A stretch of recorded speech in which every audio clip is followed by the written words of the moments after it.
When you know within yourself that there's something you want to do, and I believe that all of us were born with a purpose, that all of us have something that we are supposed to do, that all of us have some goodness within us, and that goodness gives us a responsibility to manifest our greatness. And when you know that, you can feel it in your guts, and you know that you're deliberately operating below your potential. You've gotten comfortable. You stop expanding, you stop stretching, you stop challenging yourself. Let me share something else with you.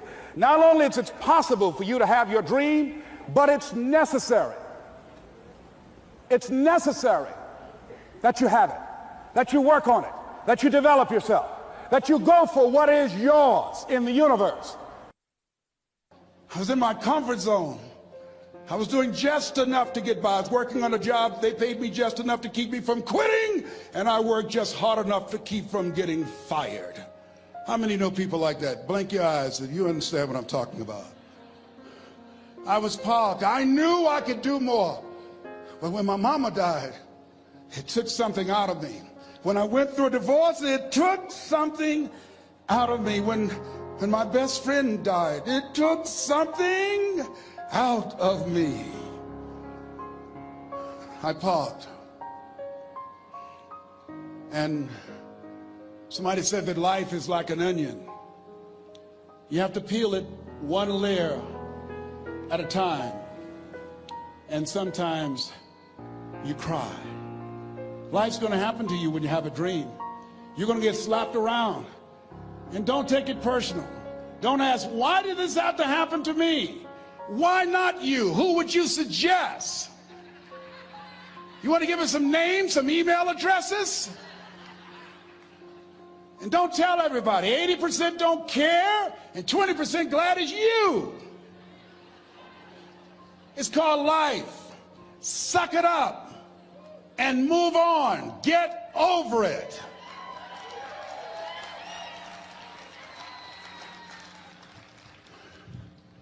It happens to everybody. Here's the other thing: as you look at your goals and look at your dreams, when you're going through some stuff, repeat out to me, please. When things go wrong, don't go with them. Yes, write that down. When things go wrong, don't go with them. When you're working on a business deal, you're counting on some money. Someone said you will get the loan, and it falls through. You have an event, and the people that you thought would be there and support you, they don't come through. Or someone turns against you, or you get ripped off. It's going to happen to you. Happened to me. Someone stole all my products, my database, over 180,000 names and addresses. It's not personal. It's going to happen to everybody. It does. 8 out of 10 millionaires have been financially bankrupt. Walt Disney had he filed bankruptcy 7 times and had 2 nervous breakdowns. It's called life. But I got a saying: when life knocks you down, try and land on your back, because if you can look up, you can get up. You've got the power in you to do that. You've got something special. You've got comeback power. Here's the other thing. Let us say together, it's possible. It's necessary. It's me. Yes, write that down. It's me. Take ownership for your life. Nobody can live your dream for you but you. Nobody's going to take care of your business like you. Stop coming up with excuses. Don't give yourself permission to continue to live a small life. You can't fit a big dream into a small life. Give yourself permission to go for it, to test yourself, to challenge yourself, to live full. I like the saying, always strive to get on top in life, because it's the bottom that's overcrowded. The reason you're here is because there's something in you that says, I can do more. This just can't be it. There's something in you. There's a calling on your life. There's something in your heart that caused you to get dressed and spend the money to go to seminar after seminar and listen to message after message and speaker after speaker. Because there's something in you that tells you this is not it for you. You have not peaked here. There's more in you that you are expressing. Eye has not seen, ear has not heard, nor has entered the heart of mankind what's in store for you if you challenge yourself, if you persist and persevere. If you take ownership for your life. George Bernard Shaw said the people that make it in this life, they look around for the circumstances that they want, and if they can't find them, they create them. Create what you want. You have the power in you to do more than you can ever begin to imagine, to control your destiny, to make a difference in our children, to make a difference on the planet, to make an impact. Let us say together, it's me. And let us say together, it's hard. Say it like you know it. Say, it's hard. Ladies and gentlemen, it's hard. There are people who have seen their retirements taken away from them by the corporations that they work for. They were within 2 or 3 years of retiring, and they had it taken from them. The #1 entrepreneurs in this country now are senior citizens. The #1 employer, #2, McDonald's and Walmart. And there's nothing wrong with those jobs. I guarantee you those people did not have a plan to end up living their lives at the end of life with those types of jobs. And they didn't have a plan like you have, and while you're investing in yourself, not to. And it's hard. There are people making choices between purchasing prescription drugs or paying for gas or a mortgage note. It's hard when you're working on a job for 20 years, 30 years, give them some good years, and then they come in and tell you, we've downsized. In other words, you're fired. And then you have to start all over again. How many of you know it's hard? Raise your hands, please. It's hard. And it's not fair. One of the things I like about T. Harv is he talks about work and investing in yourself. It's not fair when people are going up against that kind of stuff to tell them just think positive and be enthusiastic and everything will work out all right. Ain't that kind of party. It's hard. Life will put some knots on your head. I bought my first home for my mother.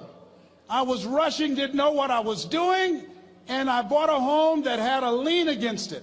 And they called me, Mr. Brown, yes, there's a lien against your property. We need $55,000 if you're going to stay there. Wait a minute, sir. I just bought this home. The guy told me there were no liens against it. I'm not the one that owe you the money. You should have checked that out, Mr. Brown. Come on. I called my attorney. We followed up. Yes, Les, there's a lien against the property. But he told me there were no liens. He lied, obviously. Oh, my God. He told me he wanted to help me because he admired the fact that I was buying this home for my mother and that he was adopted, and he identified with me. Les, he suckered you. He played you, man. So what? Well, would they take payment arrangements? What about $5,000 a month? They want all the money, Les. They want all the money, or you're going to have to get out. The house is going up for sheriff's sale. Do you have it? No, I don't have it. Can they give me some time? Tell them to give me 3 months, please. Give me 3 months. My mother's in her 70s, man. She has a bad heart. Don't do this to me. This is my dream. Don't do this, man. Please, let me talk to them. Les, I'm talking to their attorney. They don't want to talk to you. I've got to talk to their attorneys. Do you have the money? No. Will they give me 3 months? No. What about 2 months? No, Les. They want the money in 7 days. Oh, my God. Let me call you back. I'm not sure. And I walked the floors thinking, God, how could this happen to me? I got to figure this out. I got to figure this out. And it seemed like the days were just ticking off, ticking off. Thursday, I had to call them and let them know. They called me, Les, do you have the money? No, I don't. Friday, you have to leave. The sheriff will be there. You're going to have to leave, Les. They're going to take my house. What about my down payment? You lost it, Les. You lost it. Okay. I got to go. Yes. I prayed, Lord, please, if you show me that you're real, if you're really real, you think Paul worked for you, you haven't seen anything. Don't let me lose this house and watch what I'll do for you. I was trying to cut a deal.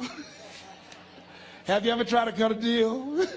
It's amazing how spiritual you get when you get in trouble. You know what I mean? When I was diagnosed with prostate cancer, I was going to bed with the Bible and the Holy Quran and Science of Mind and Joel Goldsmith, everything I could find. I was praying to Jesus, Yahweh, Melchizedek, everybody. I was calling on everybody. It's amazing. And here I was walking the floor, 3 o'clock in the morning, and I had to go and wake my mother up.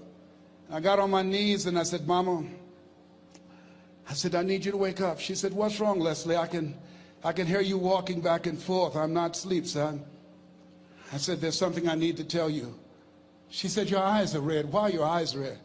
Because I feel so stupid now. Why? We got to move tomorrow. Why, Leslie? There's a lien against the property and they want $55,000 and I don't have it. And we're going to be set out tomorrow. We have to go back to Liberty City. So she said, it's okay. I don't like this house anyhow. I said, why? She said, because of my arthritic knees, it hurts my knees when I go up the steps. I said, and why didn't you tell me? Because you were so happy. I just said it because you were happy. I'll live in a shack with you, boy. I love you. It's not the house. I love you. I love all my children. I said, thank you, Mama. Thank you. And the next day when we were in the truck going back to Liberty City and we pulled down 68th Terrace, the neighbors came out and said, wow, Mamie, y'all coming back? Are you back? Yes.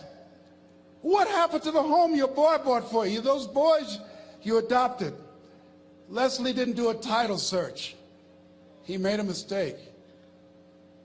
And boy, I was so humiliated. How many ever made a mistake that you were just humiliated? Raise your hands. I was devastated. I was taking the furniture off the truck, and my mother came, and I was crying. And she said, boy, I said, yes, ma'am. She said, hold your head up. I said, Mama, I can't. She said, hold your head up. I said, why? Look what I've done. She said, it's okay.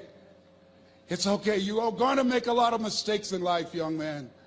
You're going to fail your way to success. You have nothing to be ashamed of. Keep your head up and take that furniture back in the house. I said, yes, ma'am. And I learned something from that. If you ever go through something, hold your head up.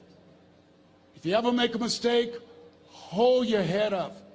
If you ever do something that everything goes wrong, life catch you on the blind side, hold your head up. It's not over. Goethe said, that which does not kill you will make you stronger. Hold your head up. Shake someone's hand on your right and left and say, hold your head up.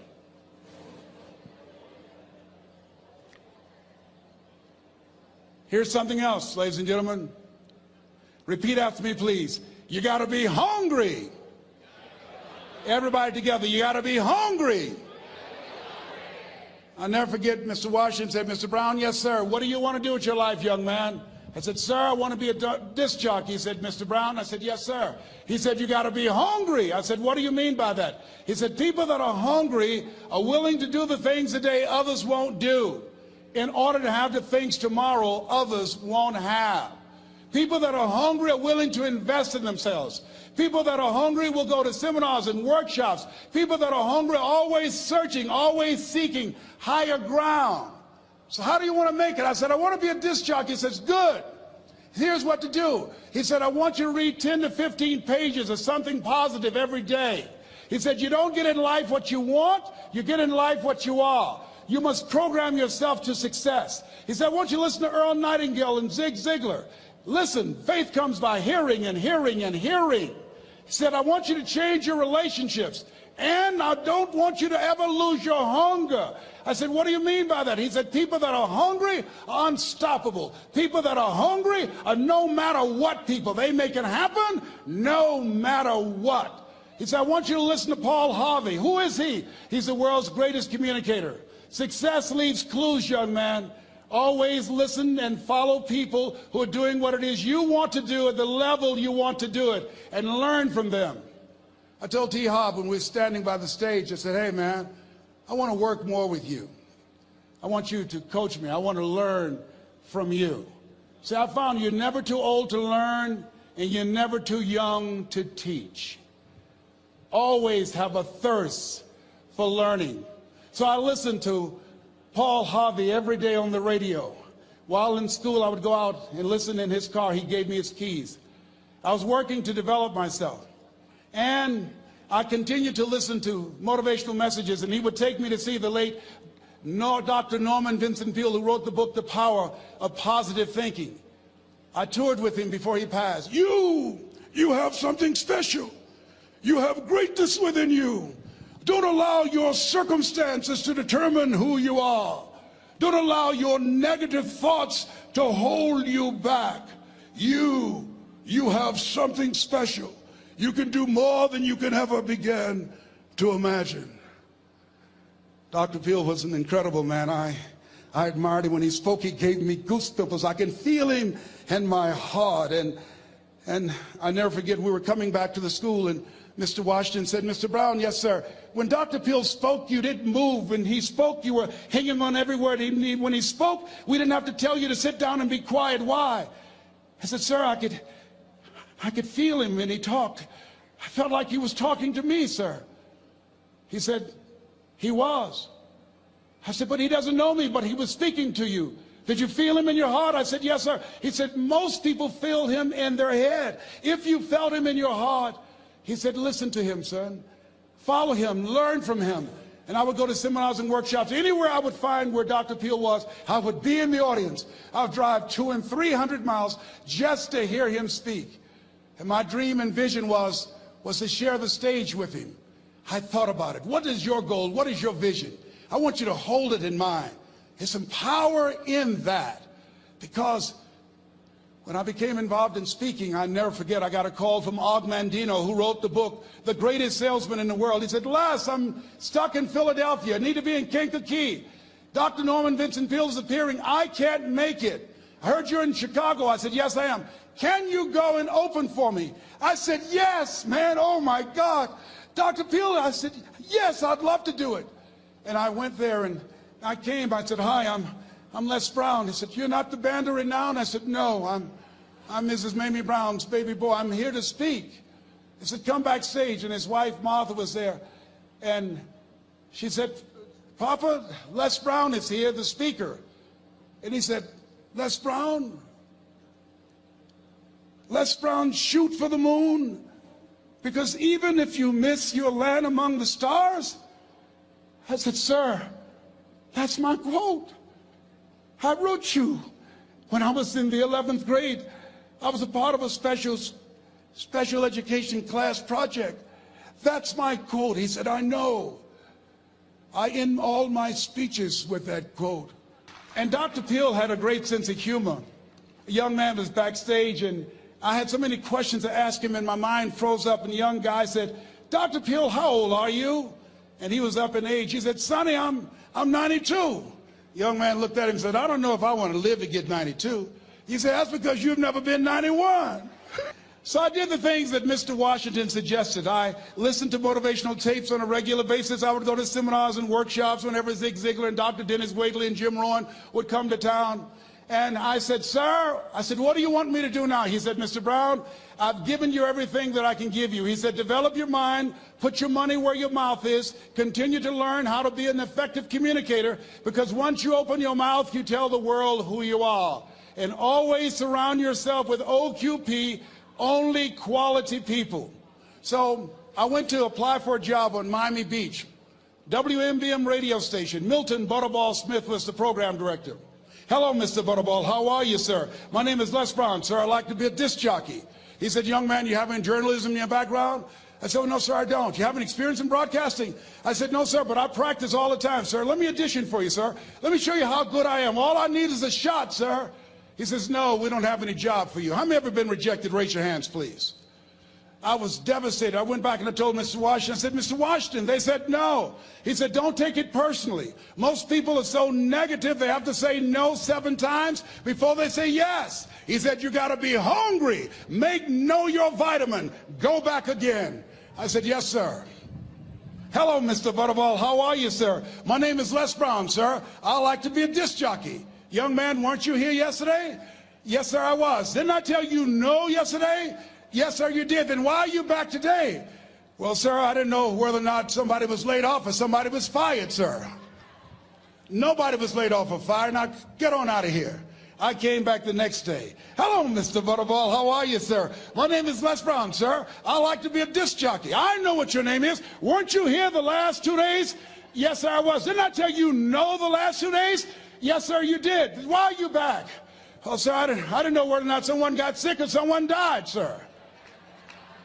No one got sick or died. No one was laid off or fired. Now, don't you come back here again. I came back the next day talking loud, looking happy like I was seeing him for the first time. I said, hello, Mr. Butterball, how are you? He looked at me with rage. He says, go get me some coffee. I said, yes, sir. My favorite book says, the greatest among you will be your servant. How many of you are serious about your goals and dreams? Raise your hands. Very good. Write this down. Provide more service than you get paid for. Provide more service than you get paid for. I go to a lot of seminars and workshops. And one of the things I know about T. Harv Eckert, when I was sitting in the class with Robert Ruppel and all of the other presenters, they hold themselves to high standards and they provide more information than anybody else in the industry, bar none. They hold nothing back because their commitment is for your success. And when you hold yourself to high standards, write this down, impact drives income. That's why you're here.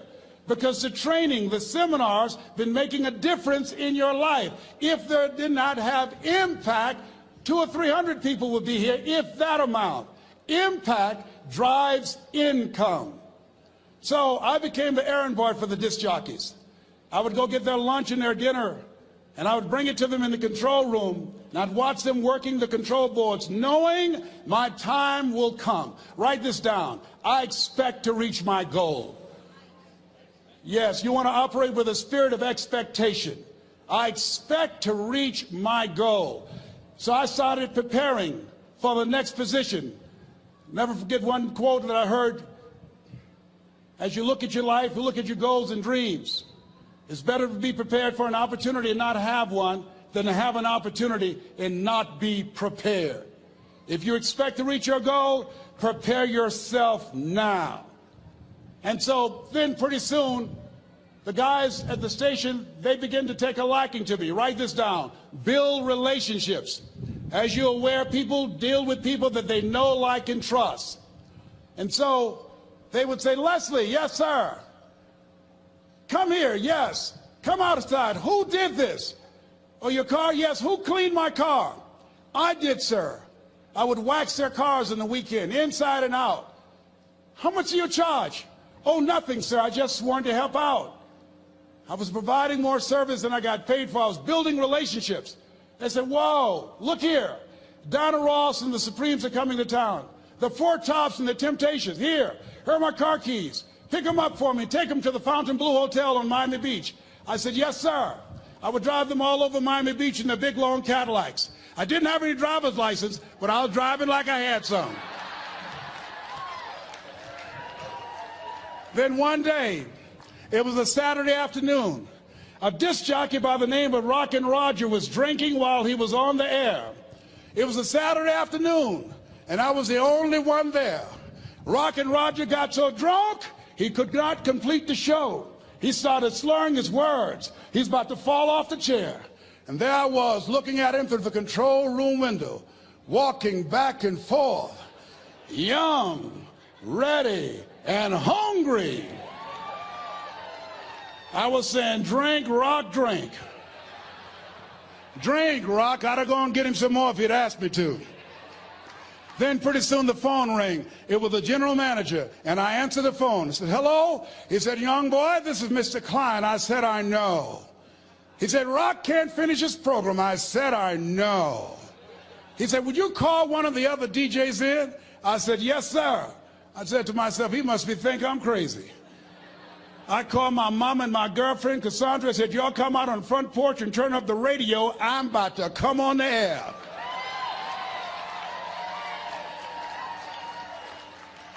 I waited for about 20 minutes, and I called him back. I said, Mr. Klein, I can't find nobody. He said, young boy, you know how to work the controls? I said, yes, sir. He said, go in there and segue the records, but don't say nothing here. I said, yes, sir. I couldn't wait to get old Rock out of the way.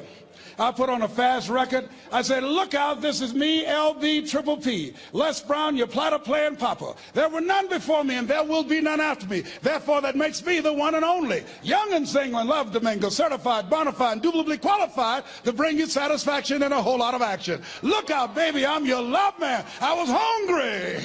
I was hungry. Get old man a round of applause. I was hungry. I was hungry. You got to be hungry. Shake someone's hand on your right and left all around you and say, you got to be hungry. You got to be hungry. To get those dreams out of your head and step into your greatness, you got to be hungry. To get those ideas, that talent, that gift out of your system, you got to be hungry. To get up off the canvas of life and understand what Willie Jolly meant, that a setback is a setup for a comeback. You got to be hungry.